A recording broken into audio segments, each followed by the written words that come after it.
প্রবাসী গল্লাই ভোটের ব্যবস্থা করছেন, আলহামদুলিল্লাহ। সুন্দর সুন্দর মার্কাগুলো দিছেন, দেখ খুশি হয়েছি। কিন্তু মার্কা এগিনের পাশে এগিন কি লেখছেন? আঙ্গ বৃহত্তর নোয়াখালীবাসী কি খালি মার্কা দেয়নি ভোট দিব? লেখা এগিন দেন লেখছেন আঙ্গ বৃহত্তর নোয়াখালীবাসী কি বুঝবো? হ্যাঁ, আপনারা দেন লেখছেন শাপলাকলি। আঙ্গ নোয়াখালীবাসী কি শাপলাকলি নিক? এটারে আমরা কই হাপলাকলি। হেয়ারে লেখছেন ফুলকপি, আমরা এটারে কই হুলকপি। হেয়ারে লেখছেন মই, আঙ্গ নোয়াখালীবাসীরা কয় সংজ্ঞা। হেয়ারে লেখছেন হাত পাকা, আমরা এটারে বুঝি হাত পাকা কই। আমরা এটারে কই বিচল। হেয়ারে লেখছেন হাঁস, আমরা কই হাঁস। হেয়ারে লেখছেন হাতি, আমরা কই হাতি। তো এগিন যদি না পাল্টান, আমরা কি খালি মার্কা চাইনি ভোট দিয়ে? হ্যাঁ, আঙ্গ নোয়াখালীবাসীর, বৃহত্তর নোয়াখালীবাসীর পানের দাবি যদি এটা না চেঞ্জ করেন, আমরা কিন্তু পোস্টাল ব্যালট বয়কট করি, মনে রাখেন।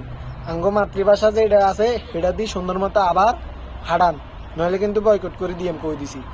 আঙ্গ নোয়াখালীবাসীর কি বাসার কোনো দাম নাই নাকি? ভোট নিবেন, বাসার দাম দিতেন না?